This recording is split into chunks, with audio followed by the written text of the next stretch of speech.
You were always the biggest kid in class. While other kids complained about their weight, you learned to use yours as a weapon. By middle school, coaches were already salivating over your size and mean streak. You didn't just block defenders, you buried them.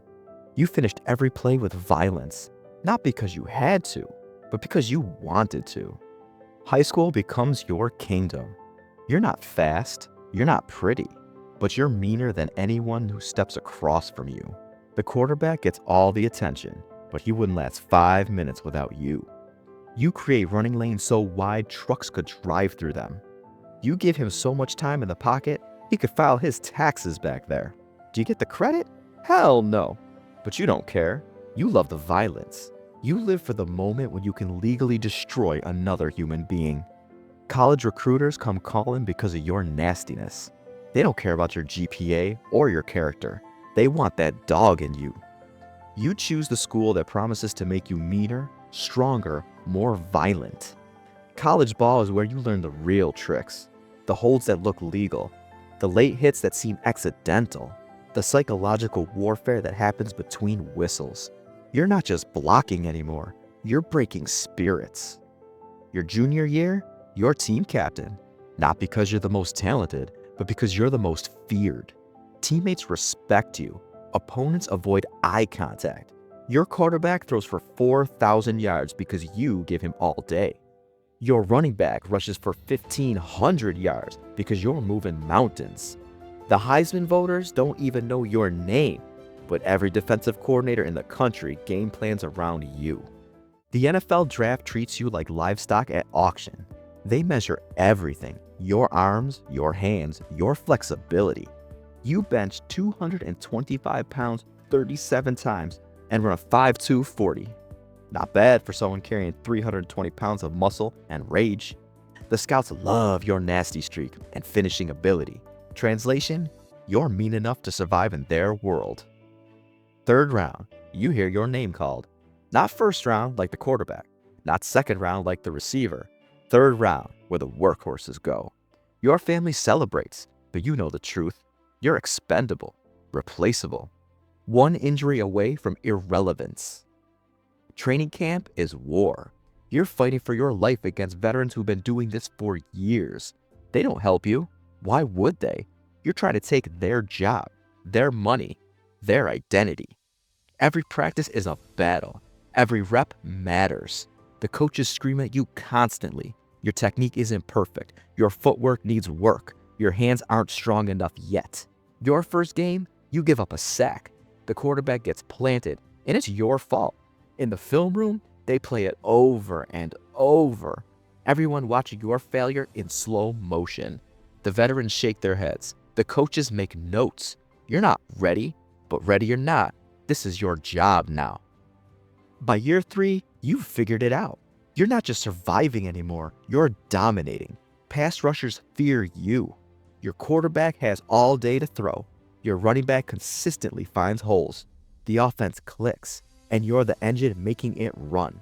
Do you get credit? Of course not. Linemen only get noticed when they fail. You make the Pro Bowl as an alternate, not because you weren't good enough, but because nobody votes for guards. The fans vote for skill players they recognize from highlights. You've been elite for 3 years, but your name isn't on any jerseys. Kids don't pretend to be you in the backyard. You're anonymous excellence. The body starts breaking down around year 5.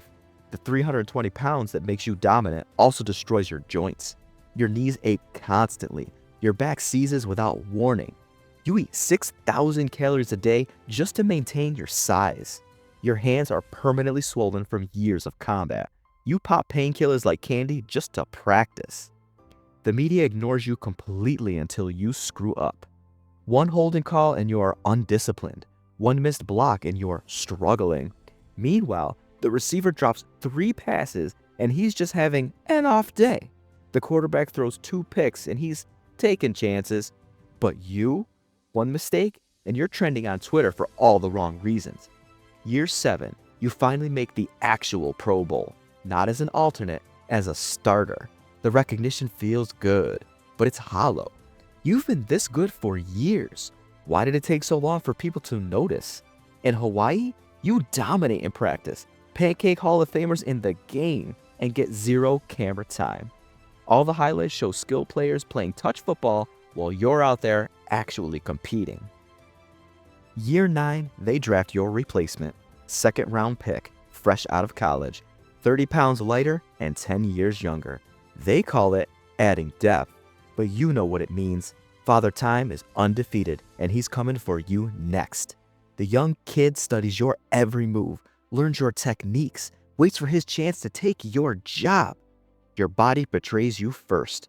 The pass rusher you've dominated for years suddenly beats you clean. Not because he got better, because you got slower. Your footwork is still perfect. Your hands are still strong, but you've lost that crucial half step. In a game of inches, half a step might as well be a mile. The fans turn on you immediately. People who couldn't pick you out of a lineup suddenly become experts on your technique. "He's washed," they type from their couches. "Cuck the old man." The same fans who never knew your name when you were great are now experts on your decline. Sports radio hosts debate whether you're done at 30. 30!